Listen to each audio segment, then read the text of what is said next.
Next, mobile phone companies. They're not short of enemies. Now they have a new one, our troops fighting in Afghanistan. There are 9,500 of them. The army won't allow them to use their phones in war zones. That's reasonable. Even so, some of the biggest mobile companies still refuse to let the soldiers suspend their contracts. Force's favourite Katherine Jenkins reports.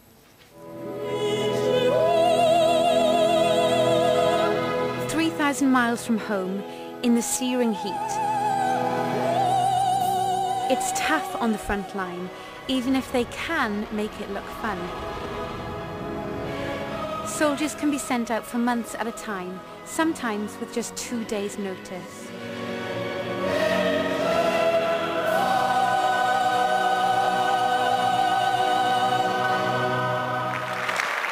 Two days. Just enough time to pack your bags and say goodbye to friends and family. Precious little time to sort out a few personal things as well, like paying bills and maybe suspending your mobile phone contract. You'd think we'd make it easy for them. But not some of the UK's mobile companies. To them, it doesn't matter if these men and women are fighting on the front line. They still want to take money from them. In Afghanistan, soldiers aren't allowed mobiles. Security means they must use army phones.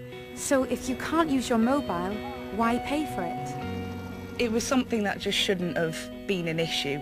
You know, it just wasn't fair. Beth Simmons' partner is in the Household Cavalry. He was posted to Afghanistan, so he called O2 to suspend his contract. We would have to get a letter from his commanding officer stating dates of tour, and it had to be signed and headed and all the rest of it, which, you know, we just couldn't do. As if commanding officers have got time to write letters for every single person in the military. Absolutely. So you had to keep paying it for every month that he was away? O2 do let soldiers suspend their contract. In Beth's case, it was if they could produce a letter from their commanding officer, which isn't always possible in the short time available. Hi girls! Hi, how are you? These women have partners in the armed forces. We wondered if you would help us by taking some phones and calling the mobile providers and asking them what would happen if your partners went to serve on the front line, what would happen to their contracts. Sure.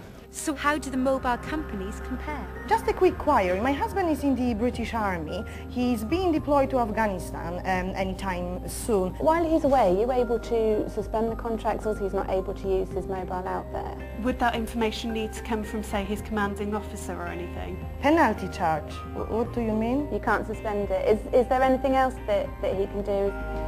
And the results show there's a massive discrepancy between some of Britain's mobile companies. Orange were completely brilliant. They said they'd suspend it. Yep, no problem at all. Just get him to give them a call. Unfortunately, BT Mobile said no straight away. I spoke to Virgin. They said they wouldn't be able to suspend it at all. And I spoke to my old friends O2, and they told me the same as they told me before. Watchdog has been making similar calls recently. I was just wondering, can he suspend his contract? He's got an 18-month contract with you guys. While Orange says contracts could be suspended without conditions or penalty, T-Mobile demanded a £3 a month retention fee. Both Vodafone and Three said they would only suspend if the soldiers sent a letter from their commanding officer. There was worse to come with Virgin Mobile, BT Mobile, Talk Mobile and Tesco Mobile. All four refused to suspend the contracts and said the soldiers would have to carry on paying. I think you've got enough to think about both emotionally and practically when the guys are going away, so you just don't need any more hassle than what you've already got, to be honest. Soldiers can't have access to their mobile phones during a 6-month tour of duty in somewhere like Afghanistan. But given the risk that they're taking in the service of their country, it seems only reasonable that they shouldn't be penalised by a contract they've taken out.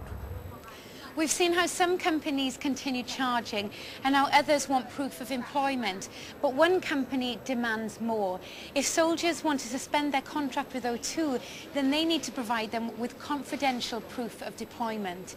Is that really necessary? Should those papers be made public? In most of the calls Watchdog made, O2 asked customers to send in their deployment papers, which give details of when and where they'll be sent. And that's a security risk, because if they fall into the wrong hands, who knows what could happen?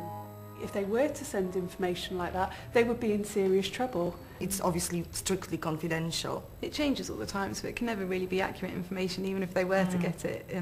We wish we know sometimes. When so many soldiers are abroad, shouldn't we all be doing what we can to make things easier for them? I'm convinced some of the mobile companies could be doing a lot more. OK, Anita, if we shame them. It looks like it. All the companies now say they'll suspend the soldiers' contracts for the periods they're in Afghanistan, including BT, who wrongly told our researcher they wouldn't.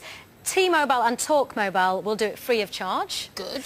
Tesco will refund soldiers when they get home. And Virgin say they're working on a policy to make the whole process simpler. And what about O2? Do they still want deployment papers? No, they've lifted that requirement. They've also agreed to reimburse Beth Simmons' partner, who you saw in our report. I know it's a brilliant result, for the money that he was charged whilst he was in the war zone. Vodafone told us that from now on they will only need to show that they serve in the forces for the contracts to be suspended, as do T-Mobile. Not such good news from Three and Talk Mobile. They still want a signed letter from a commanding officer. That's ridiculous. As Catherine said, you know, commanding officers have got better things to do in Afghanistan than make pen pals of mobile phone companies. OK,